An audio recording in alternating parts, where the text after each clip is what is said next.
Good morning, Rose Red Homestead, and welcome to today's video. Today we're going to be doing a recipe out of this book. This is the all-new Ball Book of Canning and Preserving. It is a tested recipe, and so whenever we do a tested recipe, we follow the directions exactly, with the exception that we can alter the seasonings if we wish, so long as we're using dried herbs and spices. So this hearty chicken stew is very versatile. We did a similar video months ago, but this one is a little bit of a different recipe, and I'm going to have a surprise for you at the end of the video, so stay tuned for that. So we're going to go ahead and get started. Also, this tested recipe only does pints, and I was looking for two things in a batch of new recipes that I want to do this spring due to requests from our viewers. First of all, I've had lots of requests to do more meals in jars, and that's what this is. This is a chicken stew, and it's very versatile. You can use it as a stew, you can use it over potatoes, you can use it over rice or noodles, or you can use it as a chicken pot pie or chicken and dumplings. So it is extremely versatile, and the hard work will already be done. The second request we have had is please do some meals for people who are single. And so this one qualifies for that because it's going to be done in pints. Now, Jim and I, of course, are not single, but a pint is probably going to do most of what we will be doing. And if not, then we'll just open 2 pints. And so that's how we look at it. And so hopefully this will be a great help to those of you who are wanting meals in jars. And now this is canned meals, bottled meals in jars, along with more recipes that will be suitable for people who are living alone. So let's get started. I'm going to turn on the butane stove. We have the carbon monoxide alarm going and back door opened. And I have 3 tablespoons of butter in this is my jam pan, my all-time favorite kitchen pan, right here. And I have the ingredients clumped according to how I'm going to be adding them.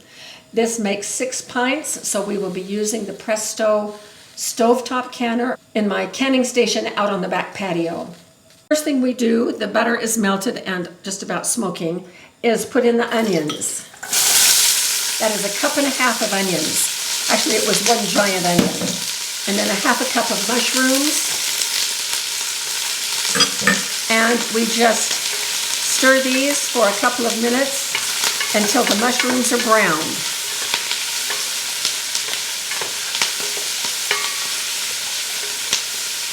This is a raw pack recipe, so the meat will be going in raw. That's why this is such an easy recipe to do. Next in is 1.5 cups of carrots and 1/2 cup of celery and 1 cup of gold potatoes. And those ingredients need to saute for about 2 minutes. Ordinarily, I would never use butter in a recipe because it is on the do not can list. Of course, we don't ever can butter just by itself. We rarely use butter in recipes, but since this is a tested recipe from a trusted source, I went ahead and put the 3 tablespoons of butter in this pan to start with.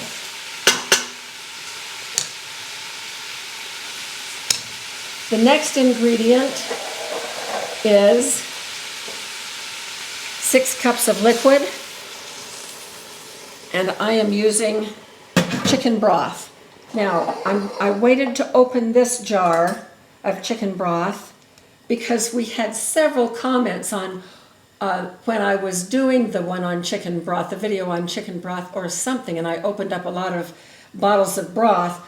Several people said, "What did you use to open the jar?" And so I tried to explain it, but I'm going to demonstrate it now because it's difficult to explain. I just use one of these old-fashioned can openers with an opener on the flat end of the lever. And this is a little trick, and that is if I want this lid to use in vacuum sealing and I don't want it marred in any way, I just put a dime right there, and then when I open it up, this part of the lever sits right on the dime, and then it makes a flawless opening. So that is what I do. So here is the other remaining of the 6 cups of liquid. And then here is salt, pepper, a teaspoon of thyme, and a bay leaf.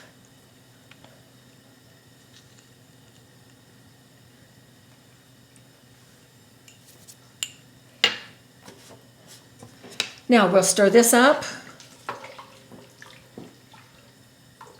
We're going to bring it to a boil, and we are going to then let it boil for about 10 minutes to pre-cook those vegetables. So when we come back, we will add our last 3 ingredients, which are the chicken, the peas, and the lemon juice, and then we will be ready to put it in the jars. No more cooking. We'll take it off the heat after it's boiled the veggies for 10 minutes, add these ingredients, and then we'll dish it up into the jars. So we'll see you then. The veggies have boiled for 10 minutes. Boy, does it smell good, and it looks fantastic. So in goes the chicken.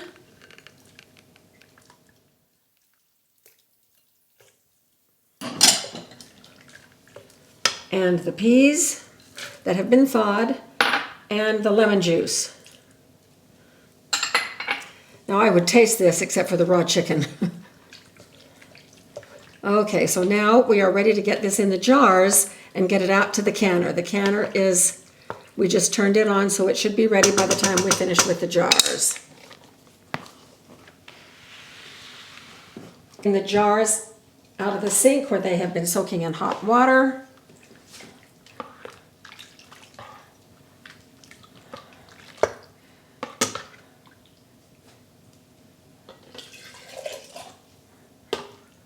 When we take this off the shelf and are ready to use it, then we will thicken it with either cornstarch or flour to make stew or whatever it is that we're going to be doing with it.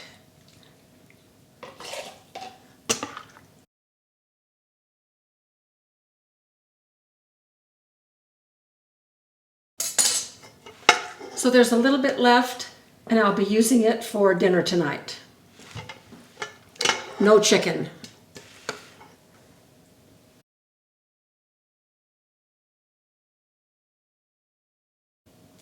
All right, I'll meet you out at the canner.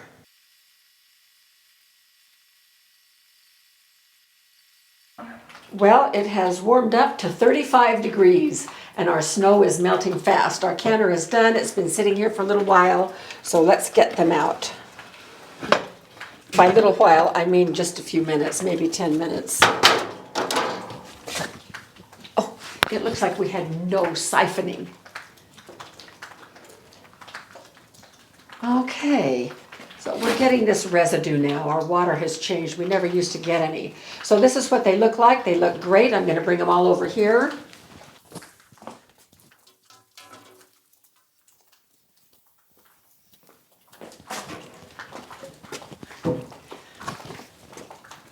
Okay, here we have 6 pints of this wonderful chicken stew. And we're not done with this video. This is usually where we leave it. We should hear some pops any minute here, I imagine. But what we're going to do is leave them out here for about a half an hour. It's very still. There's no breeze, so these are going to be fine because they're emanating heat. They have a protective cushion of heat all around until it equalizes with the outside air, but we won't let that happen. So about a half an hour, we'll come bring these in the house. But we're not done yet because I'm going to bring you in the house and we're going to show you what we're going to have for supper based on one of these. So we'll see you in just a minute in the kitchen. The buzzing sound you hear is probably the oven. We're going to be putting a couple of pot pies in the oven in just a moment. So it has really been an hour since we took the jars out. And I brought 1 pint in immediately and opened it up before it sealed. And I put it in this pot along with a little bit of leftover that we had that didn't fit in any of the jars. And I thickened it quite a bit just with some flour. And I've tasted it and oh my, does it taste good. So this is 1 pint plus a little bit, maybe less than 1/4 of a cup. And so I'm going to be dishing into each of these crust-filled little pie tins some chicken and some veggies. This particular pint was a little bit shy on the chicken, so I'll have to remember next time to be more conscientious about dividing it evenly. I don't want them to overflow, but I want to get plenty in there. Okay, I have this much left over, which is probably about the leftovers that I had before I started. So then I'm just going to take a little top crust here.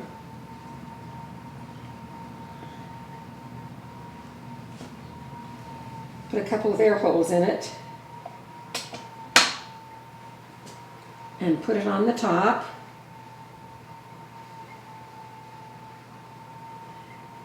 And this has a fluted edge already, so I'm just going to push down and let the crust take the shape of the fluted edge,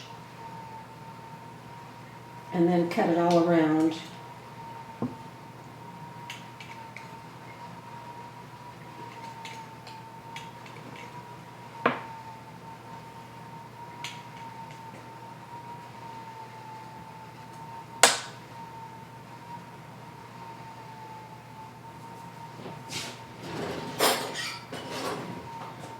Mash it with a fork to try to keep the top and the bottom crusts from separating and letting juices out.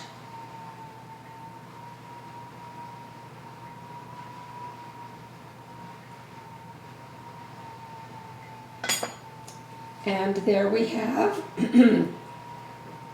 there we have a pot pie ready to go into the oven. I'm going to put these on a cookie sheet, get them in the oven for about 40 minutes, and we'll come back when they're done so you can see the final result.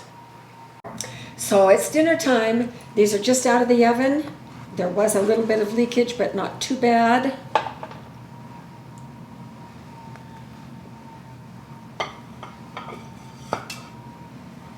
And they turned out just great.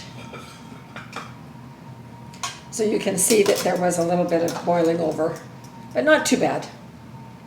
So this is a great meal for a Saturday night with snow on the ground. And I've paired it with some home canned peaches from our food storage, and we're going to enjoy our dinner. So thank you for being with us. This is a great recipe and very versatile, and this is just one thing that you can do with it. So thanks for being with us, and we will see you next time.